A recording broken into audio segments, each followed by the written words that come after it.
Sir வணக்கம். வணக்கம் sir, தமிழக பாஜக தலைவர் அண்ணாமலை சமீபத்தில் கொடுத்த பத்திரிகையாளர் சந்திப்பில் அடுத்த தமிழக பாஜக தலைவருக்கான ரேஸில் நான் இல்லை அப்படின்ற ஒரு விஷயத்தை பதிவு பண்ணியிருக்கேன்.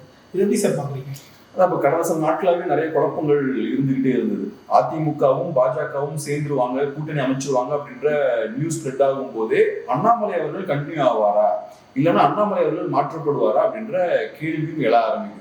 ஸோ இப்போ அந்த விஷயத்த அண்ணாமலை அவர்கள் கன்ஃபார்ம் பண்ணிட்டாரு. ஸோ அவர் ரீசெண்டாக ப்ரெஸ் மீட்ல பேசும்போது ரொம்ப தெளிவாக சொல்றாரு, அடுத்த தலைவருக்கான ரேஸ்ல நான் இருக்க மாட்டேன் அப்படின்ற விஷயத்த தெளிவாக சொல்லிட்டாரு. அடுத்த தலைவர் யாரா இருப்பாங்கன்னு கேட்கும்போது அதை அவரு வெயிட் பண்ணி பார்க்கணும் அப்படின்ற மாதிரி, தலைமை அறிவிக்கும் அப்படின்ற மாதிரி சொன்னாருன்னு நினைக்கிறேன். ஸோ இப்போ அந்த விஷயம் கன்ஃபார்ம் ஆயிடுச்சு. ஸோ இப்போ பாஜகவை பொறுத்தளவு அவங்களுக்கு அதிமுக தேவைப்படுது. டெஃபினட்டா அதிமுகவோட ஒரு கூட்டணி வைக்கணும் அப்படின்ற தேவை இருக்கு. அதே மாதிரி அதிமுகவுக்கும் பாஜகவோட தேவை இருக்கு. நம்ம ஏற்கனவே நிறைய டிஸ்கஸ் பண்ணிட்டோம். அதிமுகவை பொறுத்தளவுல மைனாரிட்டி ஓட்ஸும் வரப்போறது இல்லை. அதே மாதிரி திமுக கூட்டணி கட்சிகளும் அதிமுகவுக்கு வரப்போறது.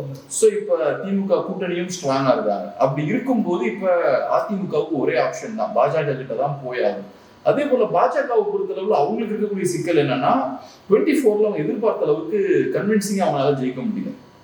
அவங்க 24ல தமிழ்நாட்டை கண்டுக்கவே இல்லை. தமிழ்நாட்டுல இருந்து சீட்ஸே வராதுன்னு தெரியும். அதனாலதான் அவங்க தனியா போறாங்க. வரலனாலும் பரவாயில்ல, ஃபியூச்சர்ல லாங் ரன்ல தமிழ்நாட்டை பார்த்துக்கலாம்னு அவங்க விட்டுட்டாங்க. ஏன் அந்த அளவுக்கு அவங்க கான்பிடண்டா இருந்தாங்கன்னா, நார்த்ல நிறைய சீட்ஸ் வந்துடும், எப்படியும் நம்ம தமிழ்நாடு இல்லைனாலும் நம்ம நிறைய சீட் ஜெயிச்சிடலாம் அப்படின்ற ஒரு நம்பிக்கை அவங்களுக்கு இருந்தது. ஸோ அந்த நம்பிக்கையில தான் அவங்க ஆம் ஆத்மி கட்சியும் ரொம்ப டஃபா டீல் பண்ணாங்க. ஆம் ஆத்மி கட்சி மேல ஏகப்பட்ட அழுத்தங்களை போட்டாங்க. கடைசியில் ஆம் ஆத்மி கட்சி வேற வழி இல்லாம அவங்க இந்தியா அலைன்ஸோட போய் சேர்ந்தாங்க. ஆம் ஆத்மி கட்சி லூஸ் ஆகிட்டு இருந்தா அவங்க இந்தியா அலைன்ஸ்ல போய் சேர்ந்திருக்க மாட்டாங்க. கடைசியில் என்ன ஆகுதுன்னு பார்த்தோம்னா, பிஜேபி எதிர்பார்த்தது போல அவங்களால அதிக சீட்ஸை ஜெயிக்க முடியல. ஸோ அவங்க கான்பிடன்ஸ்ல தமிழ்நாடு பெருசா கண்டுக்கல, ஆம் ஆத்மி கட்சி மேல நிறைய அழுத்தங்கள் போடுறாங்க. பட் அவங்க எதிர்பார்த்த அளவுக்கு ஜெயிக்கல, சிங்கிள் மெஜாரிட்டி கூட கிடைக்கல.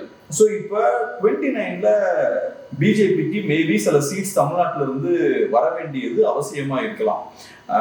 ஏன்னா நார்த்ல இப்போ யூபி இதெல்லாம் சிச்சுவேஷன் சரியில்லை. 24லயே பார்த்தோம்னா பிஜேபியோட பெர்ஃபார்மன்ஸ் அவங்க எதிர்பார்த்தது போல யூபியிலலாம் இல்லை. அவங்களோட சோசியல் அலைன்ஸும் வாங்க இல்லையா, அதெல்லாம் எதிர்பார்த்தது போல ஒர்க் அவுட் ஆகலை. 29ல இன்னும் மோசமா போறதுக்கான வாய்ப்புகளும் இருக்கு. அந்த சோசியல் கோலிஷன்லாம் கொஞ்சம் உடையிறதுக்கான வாய்ப்புகள் இருக்கு. ஸோ அவங்க சவுத்தை ஃபோக்கஸ் பண்ண முடிவு பண்ணிட்டாங்க. ஸோ இப்போ சவுத்தை ஃபோக்கஸ் பண்ணணும்னா 26ல நீங்க டிஎம்கேவை நீங்க கண்ட்ரோல் பண்ணணும். டிஎம்கே 26லையும் ஜெயிச்சிட்டாங்கன்னா 29ல கம்ஃபர்டபுளா ஜெயிச்சிருவாங்க. ஸோ 26ல நீங்க டிஎம்கேவை கவுண்டர் பண்ணணும். அப்பதான் 29ல உங்களுக்கு வாய்ப்பு இருக்கும். ஸோ இப்போ அதை யோசிக்கிறாங்கன்னு நான் பார்க்குறேன். ஸோ அதனால இப்போ தமிழ்நாட்டில் ஸ்ட்ராங்கான ஒரு அலைன்ஸ் ஃபார்ம் பண்ணும், ஆன்டி டிஎம்கே ஓட்ஸை கன்சாலிடேட் பண்ணும் அப்படின்ற ஒரு முடிவில் இருக்காங்க. அதுக்கான வேலைகள் பண்றாங்க. ஸோ இப்போ இந்த விஷயங்கள் பண்ணும்போது அண்ணாமலை இங்கே ஃபிட் ஆக மாட்டேங்கிறார். அண்ணாமலை அவர்களை பொறுத்தளவில் அவருக்கு இபிஎஸ் அவர்களோட சரியான ஒரு ரிலேஷன்ஷிப் இல்லை. அது மட்டும் இல்லாம இபிஎஸ் அவர்களும் அண்ணாமலை அவர்களும் ஒரே பகுதியிலிருந்து வராங்க. ரெண்டு பேருமே கொங்கு பகுதியிலிருந்து வராங்க. ஸோ அப்படி இருக்கும்போது கண்டிப்பா கிளாஷ் வந்துகிட்டே தான் இருக்கும். நாளைக்கே சீட் ஷேரிங்லாம் வரும்போது அண்ணாமலை அவர்களும் கொங்கு பகுதியில சீட்ஸ் நிறைய கேட்பாரு. அதை கொடுக்கவும் முடியாது ஏடிஎம்கேவால. கரெக்ட். அது போக அண்ணாமலை அவர்கள் அவரோட ஸ்ட்ரென்த் அங்க எஸ்டாப்ளிஷ் பண்ண முயற்சி பண்ணுவாரு, அவரோட இன்ஃபுளுன்ஸ் அதிகப்படுத்த முயற்சி பண்ணுவாரு. அதை தான் அதிமுகவும் பண்ணுவாங்க. ஸோ இந்த குழப்பங்கள்லாம் கண்டிப்பா வரும். ஸோ இப்ப பாஜக அதிமுக கூட்டணி ஒழுங்கானதுக்கு அப்புறம் அண்ணாமலை அவர்கள் இந்த கேம்ல ஃபிட் ஆக மாட்டேங்கிறாரு. ஸோ அதனால இப்போ அண்ணாமலை அவர்களை ரிமூவ் பண்ண வேண்டிய ஒரு தேவை இருக்கு. ஸோ அந்த தேவையின் அடிப்படையில் அவங்க ரிமூவ் பண்றாங்க. ஏன்னா பாஜகவை பொறுத்தவரை அவங்க என்ன யோசிப்பாங்கன்னா, கொங்கு பகுதியில் அதிமுக ஸ்ட்ராங்கா இருக்காங்க. இப்போ அதிமுக எங்க வீக்கா இருக்காங்கன்னா சவுத்ல வீக்கா இருக்காங்க. ஸோ அந்த வகையில சவுத்தை ஃபோக்கஸ் பண்ணி ஒரு தலைவரை பாஜக நியமிச்சாங்கன்னா சவுத்ல கொஞ்சம் பாஜக டெலிவர் பண்ணுவாங்க, வெஸ்ட்ல அதிமுக டெலிவர் பண்ணுவாங்க. ஸோ அப்படி ஓரளவுக்கு பேலன்ஸ் ஆயிடும். சவுத்ல அதிமுக வீக்கா இருந்தாலும் பாஜக கொஞ்சம் ஓட்ஸ் உள்ள கொண்டு வந்தாங்கன்னா அது டேலி ஆயிடும் அப்படின்ற மாதிரி பார்ப்பாங்கன்னு நினைக்கிறேன். சார், இந்த விதத்துல குறிப்பாக தமிழகத்துல பாஜக வளர்ச்சிக்கு ஒரு முக்கிய பங்கு பார்த்தீங்கன்னா அண்ணாமலையும் ஒரு சில விஷயங்கள் பண்ணியிருக்காரு. கடந்த 2024 தேர்தலில் தனித்து நின்று அவங்க ஒரு கூட்டணி அமைச்சு 18% எடுத்தாங்க.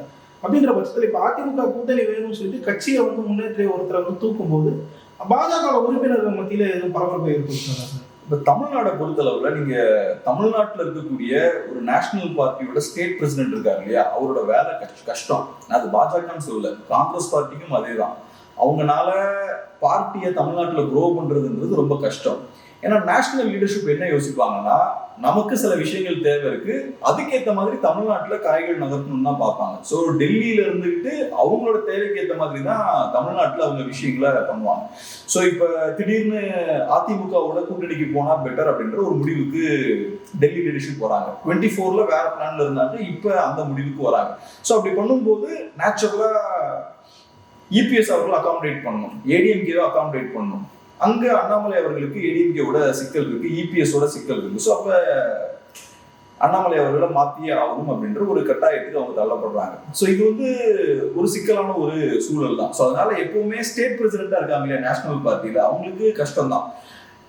இங்க எப்படி மாநிலத்துல கட்சியை வளர்க்கலாம் அப்படின்றத விட நேஷனல் லெவல்ல நமக்கு என்ன தேவை இருக்கு, ஸோ நேஷனல் லெவல்ல நமக்கு இந்த தேவைகள் இருக்கு, அதுக்கேற்ற மாதிரி ஸ்டேட்ல என்னென்ன விஷயங்கள் பண்ணலாம் தான் யோசிப்பாங்க. ஸோ நேஷனல் லெவல்ல ஒன்று தேவைப்பட்டா ஸ்டேட்ல அதை செஞ்சிருவாங்க. ஸ்டேட்ல அது பாதிப்பு ஏற்பட்டாலும் அவங்களுக்கு அவ்வளவு கிடையாது, ஏன்னா அவங்க பெரிய கட்சி, அவங்க இந்தியா ஃபுல்லா ஸ்ப்ரெட் ஆயிருக்காங்க. ஸோ அவங்க ஓவராலா நேஷனல் இன்ட்ரெஸ்ட் தான் பார்ப்பாங்க, அந்த கட்சியோட நேஷனல் இன்ட்ரெஸ்ட் ஓவரால் இன்ட்ரெஸ்ட் தான் அவங்க பார்ப்பாங்க. ஸோ அந்த வகையில தமிழ்நாட்டில் அண்ணாமலை நல்லா பெர்ஃபார்ம் பண்ணியிருக்கலாம். அவரு 24ல நல்லா பெர்ஃபார்ம் பண்ணி பாஜகவோட ஓட் பர்சன்டேஜ் டபுள் டிஜிட்டுக்கு அவர் கொண்டு போறாரு.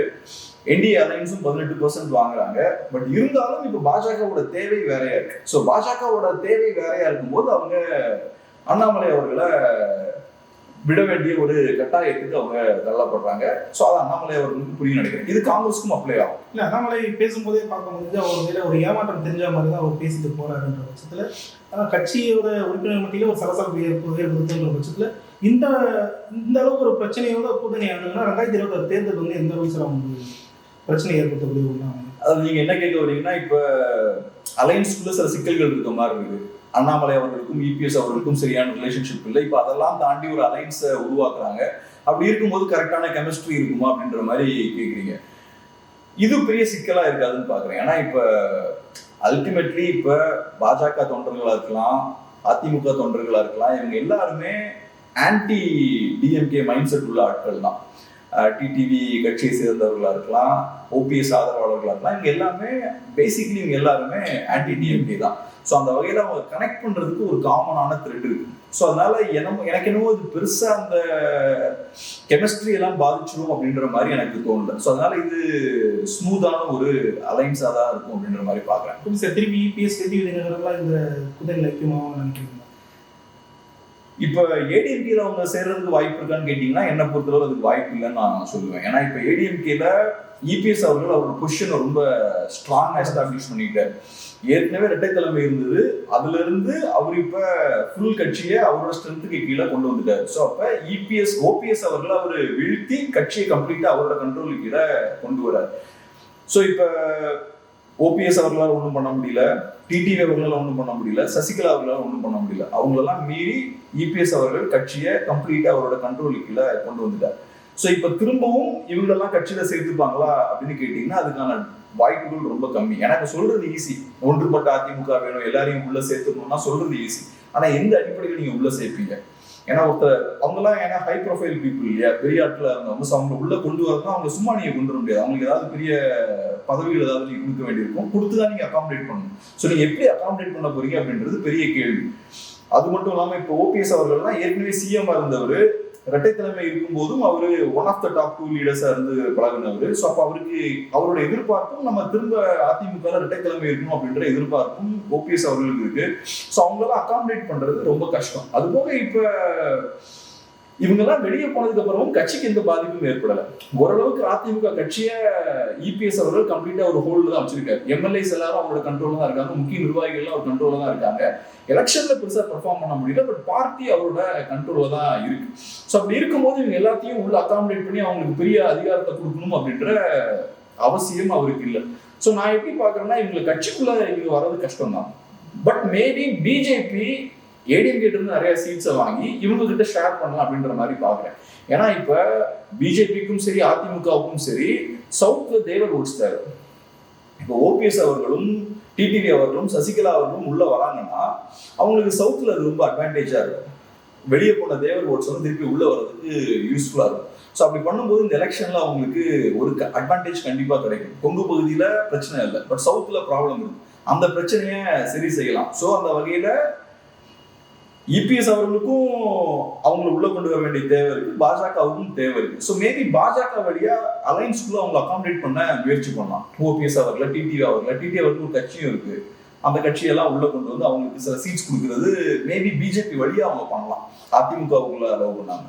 இல்லை சார், இந்த இடத்துல என்ன ஒரு சொல்லுது, இப்போ கொங்கு பகுதியில் வந்து அதிமுக ஸ்ட்ராங்காக இருக்குது, சவுத்தில் வந்து பிஜேபி ஸ்ட்ராங் பண்ணுறதுக்காக ஒரு தலைவரை போடுவாங்கன்னு சொல்லி ஒரு விஷயத்த சொல்லியிருந்தீங்க. ஆனால் கடந்த 2024 தேர்தலில் பார்த்தீங்கன்னா அண்ணாமலை அங்கே கேண்டிடேட்டாக நிற்கிறாரு, அங்கே வந்து 4,50,000 ஓட்ஸ் எடுக்கிறாரு. ஆனால் அதே ஏடிஎம்கே அங்கே நிற்கிது 2,30,000 ஓட்ஸ் தான் எடுக்குது. அங்கே வந்து ஏடிஎம்கே வந்து பாஜக தானே சார் ஸ்ட்ராங்காக இருக்குது. கோயம்புத்தூர்ன்றது மட்டுமே கொங்கு பகுதி இல்லையா, கொங்கு பகுதியில வேற நிறைய பகுதிகளும் இருக்கு இல்லையா. ஓவராலா கொங்கு பகுதி எடுத்துக்கிட்டீங்கன்னா ஏடிஎம்கேயோட ஓட் ஷேர் பாத்தீங்கன்னா அது நல்லா ஸ்ட்ராங்கா தான் இருக்கு. அவங்களுக்கு பெருசா ஏடிஎம்கேவுக்கு கொங்கு பகுதியில பெருசா இழப்பு எதுவும் ஏற்படல. பட் இப்ப டேட்டா நீங்க எடுத்து பாத்தீங்கன்னா சவுத்ல தான் அவங்களுக்கு பிரச்சனை இருக்கு. சவுத்ல அவங்களுக்கு பெருசா டெலிவர் பண்ண முடியல. சவுத் அவங்க சரி பண்ணிட்டாங்கன்னா அவங்களுக்கு ஓரளவுக்கு பேலன்ஸ் பண்ணிக்கலாம். இன்ஃபேக்ட் இப்போ அவங்க மேல வைக்கப்படுற குற்றச்சாட்டு என்னன்னா ஒரு ரீஜனல் பார்ட்டியா மாறிட்டு இருக்காங்க, கொங்கு பகுதியை பேஸ் பண்ண ஒரு பார்ட்டியா மாறிட்டு இருக்காங்க அப்படின்ற குற்றச்சாட்டுகள்லாம் வைக்கிறாங்க. ஸோ இப்போ இந்த அலைன்ஸ் இருக்கு இல்லையா, இப்போ பிஜேபி ஏடிஎம்கே அலைன்ஸ் இருக்கு இல்லையா, அது ஏடிஎம்கேவுக்கு ரொம்ப லாபகரமான ஒரு விஷயம். ஏன்னா இப்போ ஏடிஎம்கேவை பொறுத்தளவுல பிஜேபி கிட்ட அவங்க நிறைய ஓட்ஸை இழந்திருக்காங்க. இன்னைக்கு பிஜேபி இவ்வளவு தூரத்துக்கு வளர்ந்துருக்காங்க, அது காரணம் அது ஏடிஎம்கே ஓட்ஸ் நிறைய ஷிஃப்ட் ஆயிருக்கு. ஆன்டி டிஎம்கே ஓட்ஸ் வந்து அங்கே ஷிஃப்ட் ஆயிருக்கு. எல்லாம் 100% ஏடிஎம்கே ஓட்ஸ்னு சொல்லல, பட் மெஜாரிட்டி ஏடிஎம்கே ஓட்ஸ் வந்து அங்கே ஷிஃப்ட் ஆயிருக்கு. அதே மாதிரி என்டிகே கிட்டே அவங்க நிறைய ஓட்ஸ் இழந்திருக்காங்க. இப்போ என்ன நடக்குதுன்னா அந்த ஓட்ஸை திரும்பி உள்ள கொண்டு வரதுக்கான ஒரு வாய்ப்பு ஏற்படுது. மக்கள் ஏடிஎம்கே டிஎம்கே ரெண்டும் வேண்டாம் தான் பிஜேபி ஓட் பண்றாங்க. இப்போ அதை மீறி இப்போ ஏடிஎம்கேவுக்கு பிஜேபியோட அலைன்ஸ் ஃபார்ம் பண்றதால அந்த ஓட்ஸை உள்ள கொண்டு வரதுக்கான ஒரு வாய்ப்பும் ஏற்படுது. ஸோ அந்த வகையில இது ஏடிஎம்கேவுக்கும் பெரிய ஒரு அட்வான்டேஜஸான ஒரு விஷயமா தான் பாக்குறேன்.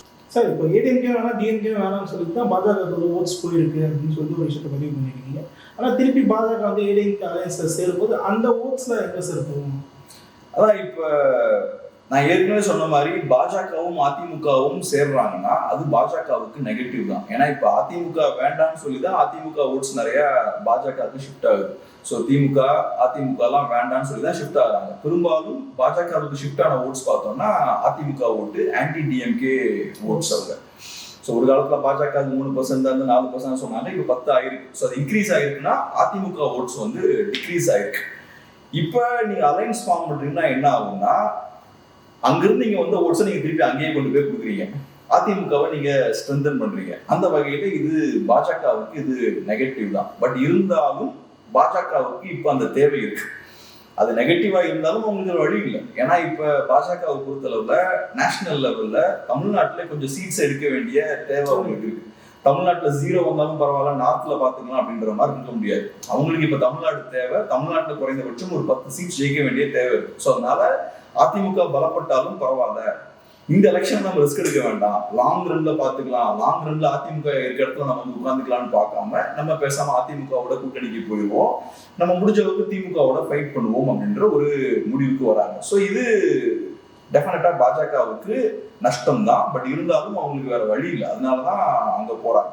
இப்ப அண்ணாமலையோட ஸ்ட்ராட்டஜி அதுவா தான் இருந்தது. 24 பொறுத்தளவுல நம்ம தனியா போயிடுவோம், தனியா போனோம்னா அதிமுக பலவீனப்பட்டுருவாங்க. ஸோ அதிமுக பலவீனப்பட்டாங்கன்னா கண்டிப்பா இந்த எலெக்ஷன் ஜெயிக்க வாய்ப்பு இல்லை. நெக்ஸ்ட் எலெக்ஷன் வரும்போது மக்களுக்கு அதிமுக மேல நம்பிக்கை இருக்காது. இல்ல இப்ப 26 எடுத்துப்போம், 26ல பாஜக தனியா போனா என்ன ஆகும்? அதிமுக தோத்துருவாங்க. ஏன்னா என்டிஏ அலைன்ஸ் வந்து 18% ஓட்ஸ் வச்சிருக்காங்க. அட்லீஸ்ட் ஒரு 12-15% இருக்குன்னு வச்சுப்போம். அதை பிரிச்சாலே அதிமுகவுக்கு எதுவும் பண்ண முடியாது. ஸோ அப்ப அதிமுக இந்த எலெக்ஷனை தோத்தாங்கன்னா அடுத்த எலெக்ஷன் என்ன ஆகும்? ஆமா, மக்களுக்கு வந்து நம்பிக்கை போயிடும் அதிமுக மேல. அதிமுக நம்பி பிரயோஜனம் இல்லை இனி. ஏன்னா திமுக மேல மக்களுக்கு நிறைய அதிருப்தி இருக்கு, ஆன்டி இன்கம்பன்சி பெருசா இருக்கு. ஆனா அதிமுகனால எதுவும் பண்ண முடியாது அப்படின்ற ஒரு இடத்துக்கு வந்துருவாங்க. அதிமுக மேல இருக்கிற அந்த கான்பிடன்ஸ் போயிடும். ஸோ அப்ப அந்த ஓட்ஸ் எல்லாம் எங்க ஷிஃப்ட் ஆகும்? ஒன்லோ என்டிகேக்கு போகும், இல்லைன்னா பாஜகவுக்கு அந்த ஓட்ஸ் எல்லாம் ஷிஃப்ட் ஆகும். ஸோ அண்ணாமலையோட லாங் டேர்ம் ஸ்ட்ராட்டஜி அதுவா தான் இருந்தது. நம்ம அதிமுகவுக்கு ஆக்சிஜன் கொடுக்க வேண்டாம், நம்ம போய் கூட்டணி வச்சோம்னா நம்ம அதிமுகவுக்கு ஆக்சிஜன் கொடுக்குறோம், அதிமுகவை பலப்படுத்துறோம், அதை பண்ண வேண்டாம், நம்ம அதிமுக இருந்து பிரிஞ்சு போயிடுவோம், அதிமுகவை பலவீனப்படுத்துவோம், லாங் ரன்ல நம்ம கட்சியை தமிழ்நாட்டில் வளர்ப்போம், ஸ்ட்ராங்கான ஒரு பார்ட்டியை மாற்றுவோன்றது அவரோட ஸ்ட்ராட்டஜி. அந்த பேசிஸ்ல தான் 24ல அவங்க ரிவர்ஸ் போறாங்க. ஆனா இப்ப சூழல் மாறி இருக்கு. 24 எலெக்ஷன்ல பாஜக நேஷனல் லெவல்ல மோசமா பெர்ஃபார்ம் பண்ணனால இப்ப வேற வழி இல்லை, திரும்பி அவங்க தமிழ்நாட்டில் அவங்க தேவை, அவங்க அதிமுகவோட தேவை இருக்கு. ஸோ அதனால அதிமுகவுக்கு இது லாபகரமா இருந்தாலும் பாஜகவுக்கு இது நஷ்டம் ஏற்படுத்தக்கூடிய ஒரு விஷயமா இருந்தாலும் வேற வழி இல்லை, சேர வேண்டிய ஒரு கட்டாயம் ரெண்டு பேருக்குமே இருக்கு. சார் இந்த விதத்தில் வந்து ஒரு கட்சியை நம்ம வந்து பேச மறந்துட்டோம். கொஞ்ச நாட்கள் பிரசாந்த் கிஷோர் ஒரு காணொலியில் பேசியிருந்தார், அதிமுகவும் பாஜகவிலேருந்து அது வந்து தாவேகாவுக்கு தான் நல்லதுன்ற மாதிரி ஒரு கருத்தை வந்து பதிவு பண்ணிடுது. அதாவது தாவேகா எப்படியாச்சும் அதிமுக கூட்டணியில் வைத்து விட வேண்டும் சொல்லிட்டு ஒரு மறைமுக திட்டம் ஒரு பேசுனதாக சொல்லப்படுது. இப்போ தாவேகாவோட நிலை என்னவா சார் இருக்கு இந்த அதிமுக பாஜக கூட்டணிக்கு பிறகு? அதான் இப்ப அதிமுக பாஜக கூட்டணியை வைக்கிறதால டிவிகே கட்சி வளருமான்னு கேட்டீங்கன்னா ஒரு வகையில வளர்றதுக்கான வாய்ப்பு இருக்கு. ஏன்னா இப்ப போன எலெக்ஷன்ல பாஜக என்ன மாதிரியான ஒரு இமேஜை பில்ட் பண்ணாங்கன்னா, நாங்க திமுக அதிமுக ரெண்டு கட்சிகளுக்கும் மாற்று அப்படின்ற ஒரு இமேஜை அவங்க பில்ட் பண்றாங்க 24ல லோக்சபால. ஸோ இப்ப திமுகவும் வேண்டாம் அதிமுகவும் வேண்டாம், நமக்கு மாற்று வேணும்னு நினைக்கிறவங்க பாஜகவுக்கு கொஞ்சம் பேர் ஓட் போட்டிருப்பாங்க, நாம் தமிழருக்கும் போட்டிருப்பாங்க, பாஜகவுக்கும் கொஞ்சம் பேர் ஓட் போட்டிருப்பாங்க. ஸோ இப்ப பாஜக அதிமுகவோட போய் சேர்றாங்க. அப்ப அந்த மாற்றம் வேணும், ரெண்டு திராவிட கட்சிகளும் வேண்டாம், நமக்கு மாற்றம் வேணும் அப்படின்னு உள்ளவங்க என்ன பண்ணுவாங்க, இப்ப வெளியே போவாங்க. அவங்க வெளியே போகும்போது அந்த ஓட்ஸ் கொஞ்சம் என்டிகேவுக்கும் போறதுக்கு வாய்ப்பு இருக்கு, டிவிகேவுக்கும் போறதுக்கு வாய்ப்பு இருக்கு. ஏன்னா அந்த ரெண்டு கட்சிகளுமே திராவிடத்துக்கு மாற்றினாங்க அப்படின்ற மாதிரி தான் நிக்கிறாங்க, ட்ரெடிஷனல் திராவிடியன் பார்ட்டிஸ்க்கு மாற்று அப்படின்ற மாதிரி நிக்கிறாங்க. ஸோ இந்த ஓட்ஸ் கொஞ்சம் வெளியே போறதுக்கு வாய்ப்பு இருக்கு. அந்த வகையில இது டிவிகேவுக்கு மட்டும் இல்லை, என்டிகேவுக்கும் இது லாபமா அமையறதுக்கு வாய்ப்பு இருக்கு. சார் இதை வந்து அண்ணாமலை இன்னொரு விஷயத்தையும் வந்து பதிவு பண்ணியிருக்காரு, நான் வந்து டெல்லிக்கெல்லாம் போக மாட்டேன், அதாவது அமைச்சரவையில் பதவி தர மாதிரி பேச்சுக்கெல்லாம் அடிப்பட்ட போது நான் டெல்லிக்கெல்லாம் போக மாட்டேன், நான் இப்போதான் தமிழகத்தில் தான் இருப்பேன் அப்படின்ற ஒரு விஷயத்தை வந்து பதிவு பண்ணியிருக்கேன். ஒருவேளை இந்த அலையன்ஸ் வந்து தேர்தலை சந்திச்சு அதற்கு பின்னர் வந்து மீண்டும் வந்து பாஜகவில் எதுவும் மாற்றத்தை ஏற்படுத்த வாய்ப்பு இருக்கா சார்? தெரியல. இப்ப அண்ணாமலைக்கு அடுத்தது என்ன ஆகும் அப்படின்ற விஷயம் கேட்குறீங்களா? ஸோ இப்போ அண்ணாமலை அவர்கள் பொறுப்புல இருந்து விடுவிக்கப்பட்டிருக்காரு. ஃபியூச்சர்ல அண்ணாமலை என்ன பண்ண போறாரு அப்படின்றது தான், இல்லையா அவரை எப்படி பிஜேபியில் அகாமடேட் பண்ண போறாங்க அப்படின்றது தான் கேள்வி. என்ன பொறுத்தளவுல எனக்கு பெரிய இன்சைட் இன்ஃபர்மேஷன்லாம் இல்லை. ஸோ இப்போ அண்ணாமலை அவர்களை இங்கே உட்கார வைக்க போறாங்களா, அங்கே கொண்டு போக போறாங்களா, இல்லாட்டி தமிழ்நாட்டில் என்ன சொல்றாங்க, கொஞ்ச நாட்கள் கழிச்சு திரும்பி அண்ணாமலைய பொறுப்புல உட்கார வச்சிருவாங்க, தமிழ்நாடு ஸ்டேட் பிரசிடென்ட்டா கொண்டு வந்துருவாங்கன்ற மாதிரிலாம் சொல்றாங்க. அது நமக்கு தெரியல. பட் எனக்கு ஒரு விஷயம் கிளியரா தெரியும், டெஃபினட்டா பாஜக தலைமைக்கு அண்ணாமலை அவர்கள் மேல நல்ல அபிப்பிராயம் இருக்கு. குறிப்பா இப்ப அமித்ஷா அவர்கள் கொஞ்ச நாட்களுக்கு முன்னாடி வெங்கையா நாயுடு அவர்களோட ஃபேமிலி ஃபங்க்ஷன்ல கலந்துக்கும் போது அங்க அண்ணாமலை அவர்களுக்கு பெரிய முக்கியத்துவம் கொடுக்குறாரு, ஸ்டேஜ்ல கூப்பிட்டு மரியாதை பண்றாரு. ஆமா. ஸோ இது எனக்கு இன்னமும் சாதாரண விஷயமா பண்ணல. ஏன்னா நான் பார்த்திருக்கேன் சில நேரங்கள்ல சில ஆட்களை பிடிக்கலன்னா மோடி அவர்களும் சரி அமித்ஷா அவர்களும் சரி ரொம்ப அக்ரெசிவா ரொம்ப ரூடா பிஹேவ் பண்றதெல்லாம் பார்த்திருக்கேன். குறிப்பா எனக்கு பழைய வீடியோலாம் ஞாபகம் இருக்கு. அரவிந்த் கெஜ்ரிவால் அவர்கள் இவங்களை பார்த்து வணக்கம் வைப்பாரு, அது கூட ரெஸ்பாண்ட் பண்ணாம திரும்பி உட்கார்ந்துருப்பாங்க. ஸோ அதனால ஒருத்தரை பிடிக்கலன்னா அதை பப்ளிக்ல இருக்குமே நம்ம சாஃப்டா டீல் பண்ணுவோமே இல்லாம அக்ரெசிவா தான் அவங்க டீல் பண்ணுவாங்க. ஏன்னா அவங்க அந்த அளவுக்கு பவர்ஃபுல்லான இண்டிவிஜுவல்ஸா இருக்காங்க, யாரும் உங்களை கேள்வி கேட்க முடியாது. ஸோ அதை பிடிக்கலன்னா அந்த அது அவங்களோட ரியாக்ஷன் அவங்களோட பிஹேவியர் வேற மாதிரி இருக்கும். பட் அவங்க அண்ணாமலை மேல டெஃபினட்டா நல்ல அபிப்பிராயம் வச்சிருக்காங்க, அது தெரியுது. அதே மாதிரி ஒரு பாட்காஸ்ட்ல பேசும்போது மோடி அவர்களும் அண்ணாமலை அவர்களை பெரிய அளவுல பாராட்டிலாம் பேசுறாரு. அதனால இது ஒரு டெம்பரரியான விஷயம் தான் பாக்குறேன். ஸோ அண்ணாமலை அவர்களும் அவங்க பதவியில இருந்து இப்ப நீக்கினாலும் டெஃபினட்டா அவங்க கேம்ல இருந்து அவரை கம்ப்ளீட்டா வெளியேற்ற மாதிரி நான் பார்க்கல. ஸோ இதை விட ஒரு பெட்டரான ஒரு விஷயம் தான் கொடுப்பாங்க. மேபி ஃபியூச்சர்ல திரும்ப உள்ள கொண்டு வந்துடலாம், மேபி ட்ரை பண்றதுக்கான வாய்ப்பு இருக்கு. இல்லைன்னா வேற ஏதோ ஒரு வகையில் அகாமடேட் பண்ண தான் ட்ரை பண்ணுவாங்க. ஏன்னா என்ன பொறுத்தளவுல அண்ணாமலை அவர்கள் பிஜேபி லீடர்ஷிப்போட குட் புக்ஸ்ல தான் இருக்கார் அப்படின்ற மாதிரி பார்க்குறேன். பட் அதை தாண்டி எனக்கு இன்சைட் இன்ஃபர்மேஷன் இல்லை. ஸோ பெருசா டீப்பா நம்மளால போக முடியாது. சார் இப்போ வந்து இந்த ஏடிஎம்கே பிஜேபி அலையன்ஸுக்கு வந்து முக்கியத்துவம் கொடுக்கறது முக்கியமாக 2026 தேர்தலில் திமுக வீட்டுக்கு வேணும்னு சொல்லியிருந்தாங்க. ஆனால் வந்து இந்த கூட்டணி வந்து திமுக இருக்கிற அளவுக்கு வலுவாக அமைய வாய்ப்பு இருக்கா எப்படி சார்? என்ன பொறுத்தளவுல இப்ப அதிமுக தனித்து போறதை விட பாஜகவோட சேர்ந்து அவங்க எலெக்ஷனை கண்டெஸ்ட் பண்ணாங்கன்னா அது அதிமுகவுக்கும் நல்லது, பாஜகவுக்கும் நல்லது. டெஃபினட்டா ஓவரால் ஓட் பெர்சன்டேஜ் வந்து டெஃபினட்டா நல்லா அதிகமா இன்க்ரீஸ் ஆகிறதுக்கு வாய்ப்பு இருக்கு. ஸோ ஓரளவுக்கு ஆன்டி டிஎம்கே ஓட்ஸை வந்து அவங்க கன்சால்டேட் பண்றாங்க. ஒரு சைட்ல கண்டிப்பா என்டிகேவும் டிவிகேவும் ஓட்ஸை பிரிப்பாங்க. பட் அதை தாண்டி ஓரளவுக்கு அவங்களுக்கு முடிஞ்ச அளவுக்கு ஆன்டி டிஎம்கே ஓட்ஸை கன்சால்டேட் பண்றாங்க. அது போக இப்ப பிஜேபியை பொறுத்தளவுல முடிஞ்ச அளவுக்கு அவங்க சென்ட்ரல் இருந்து ஏதாவது ஒரு பிரச்சனைய திமுக கொடுப்பாங்க. அதே மாதிரி திமுகவும் இங்கிருந்து அவங்க ஆன்டி பிஜேபி பொலிட்டிக்ஸை பண்ணுவாங்க. ஸோ நரேட்டிவும் பார்த்தோம்னா டிஎம்கே வர்சஸ் பிஜேபின்னு அது மாறும். அது ஓவராலா ஓட்ஸ் பார்த்தோம்னா அந்த அலைன்ஸுக்கு தான் வரும். அந்த வகையில பார்க்கும்போது இது டெஃபினட்டா ஓவராலா அவங்களோட ஓட் ஷேர் டெஃபினட்டா இன்க்ரீஸ் பண்ணும். நல்ல ஸ்ட்ராங்கான ஒரு பெர்ஃபார்மன்ஸும் அவங்க டெஃபினட்டா கொடுப்பாங்க. திமுகவுக்கு கடுமையான போட்டியும் கண்டிப்பா இருக்கும். பட் யாருக்கு அட்வான்டேஜ் இருக்குன்னு நீங்க என்கிட்ட கேட்டீங்கன்னா, நான் டெஃபினட்டா இப்பவும் எனக்கு என்ன தோணுதுன்னா, டிஎம்கே அலையன்ஸுக்கு ஒரு சின்ன அட்வான்டேஜ் இருக்குன்னு நான் பாக்குறேன். அது காரணம் என்னன்னா, ஓவராலா தமிழ்நாட்டுல இன்னமும் அந்த ஆன்டி பிஜேபி ஃபீலிங் கண்டிப்பா இருக்குன்னு தான் நான் பாக்குறேன். இப்ப இன்னமும் ஆன்டி பிஜேபி ஃபீலிங் இருக்குன்னு நான் சொல்லும்போது, முன்னாடி அதிகமா இருந்தது இப்ப கம்மியாயிருச்சு அப்படின்ற ஒரு டோன் வருது இல்லையா? அது இப்போ கொஞ்சம் கம்மியா இருக்கு, பட் இருந்தாலும் இருக்கு. இது ஏன் நான் அந்த மாதிரி டவுட்டா சொல்றேன்னா, மக்களுக்கு திமுக மேலேயும் வெறுப்பு அதிகமாயிருக்கு. திமுக இப்ப 4 வருஷமா ஆட்சி பண்றாங்க. ஸோ ஆன்டி இன்கம்பன்சி அதிகமா இருக்கு. இப்ப 21ல அது இல்லை. இப்போ அந்த ஆன்டி இன்கம்பன்சி அதிகமா இருக்கு. ஸோ மக்களை பொறுத்தளவுல திமுக மேல அவங்களுக்கு கோபம் அதிகமா வரும்போது, திமுகவுக்கு மாற்ற நமக்கு தேவை அப்படின்ற ஒரு இடத்துக்கு அவங்க வரும்போது, பிஜேபியை பெரிய பொருட்டா அவங்க எடுத்துக்க மாட்டாங்க. ஸோ பிஜேபி ஃபேக்டரை பெருசா பார்க்க மாட்டாங்க. பட் இந்த விஷயங்கள்லாம் இருந்தாலும் ஸ்டில் நான் எப்படி பாக்குறேன்னா, மைனாரிட்டிஸ் கம்ப்ளீட்டா ஷிஃப்ட் ஆக மாட்டாங்க. மைனாரிட்டி ஓட்ஸ் வந்து ஏறக்குறைய ஒரு 14% ஓட் கம்ப்ளீட்டா அங்கதான் இருக்க போகுது. அதையும் தாண்டி கணிசமான வாக்காளர்களுக்கு ஆன்டி பிஜேபி ஃபீலிங் ஸ்ட்ராங்கா தமிழ்நாட்டில் இருக்குன்னு பாக்குறேன். ஸோ அதை வந்து டிஎம்கே சாலிடா யூஸ் பண்ணுவாங்க. சார் டிஎம்கே வந்து ஆன்டி பிஜேபின்ற ஸ்டாண்ட்ல நின்று அந்த ஓட்ஸ் வந்து பிரிக்கிறாங்க பட்சத்தில், அதே ஸ்டாண்ட்ல தான் இங்கே நாம் தமிழர் இருக்காங்க, தமிழ் வெற்றி கழகமும் இருக்காங்கன்றப்போ டிஎம்கேவோட அந்த ஆன்டி பிஜேபி ஓட்ஸையும் வந்து அவங்களும் தானே சார் ஷேர் பண்றாங்க. அப்படி போகாது. ஏன்னா இப்ப மைனாரிட்டிஸை பொறுத்தவரை அவங்க எப்படி பார்ப்பாங்கன்னா, பாஜகவுக்கு மாற்றுன்னு அவங்க டிவிகேவையும் என்டிகேவையும் பார்க்க மாட்டாங்க. ஏன்னா அவங்களோட ஃபோக்கஸ் எப்படி இருக்குன்னா, பிஜேபியை நம்ம கவுண்டர் பண்ணணும். பிஜேபி கவுண்டர் பண்ணணும்னா பிஜேபி ஒரு நேஷனல் பார்ட்டி. அப்ப நேஷனல் லெவல்ல பிஜேபி யார் கவுண்டர் பண்ணுவா? காங்கிரஸ் பார்ட்டி ஒரு முக்கியமான அரசியல் சக்தி. அதுபோக இந்தியா அலையன்ஸ் ஒரு பெரிய அலையன்ஸும் இருக்கு. ஸோ அப்போ காங்கிரஸ் பார்ட்டியோட டிஎம்கே அலைன்ஸ்ல இருக்காங்க, அது போக இந்தியா அலைன்ஸ்லயும் இருக்காங்க. ஸோ அப்போ பிஜேபி கவுண்டர் பண்ணணும்னா திமுக வழியா தான் நீங்க தமிழ்நாட்டில் பிஜேபி கவுண்டர் பண்ண முடியும். ஸோ மைனாரிட்டி ஓட்ஸ் வந்து கம்ப்ளீட்டா ஸ்ட்ராங்கா அங்க இருக்காங்க.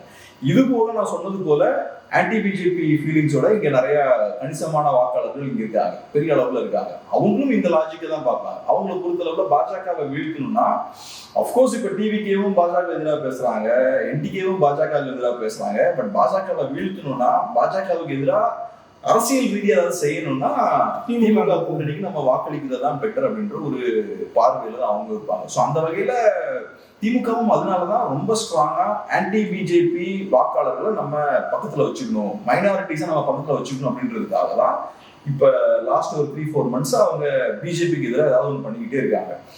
டீலிமிட்டேஷனா இருக்கலாம், மும்மொழி கொள்கையா இருக்கலாம், என்இபியா இருக்கலாம், கச்சத்தீவு இஷ்யூவா இருக்கலாம், ஒவ்வொன்னா எடுத்து அக்ரெசிவா பாலிடிக்ஸ் பண்றாங்க. ஸோ போக போக இன்னும் ரொம்ப அக்ரெசிவா பண்ணுவாங்க. அது பண்ண அவங்க டெஃபினட்டா ஆன்டி பிஜேபி ஓட்ஸ், மைனாரிட்டிஸா இருக்கலாம், ஜென்ரலான ஆன்டி பிஜேபி ஓட்ஸா இருக்கலாம், எல்லாத்தையும் ஸ்ட்ராங்கா கன்சல்டேட் பண்ணி உள்ளதான் வச்சிருப்பாங்க. பல்வேறு கேள்வி தெளிவாக இருந்துச்சுன்னா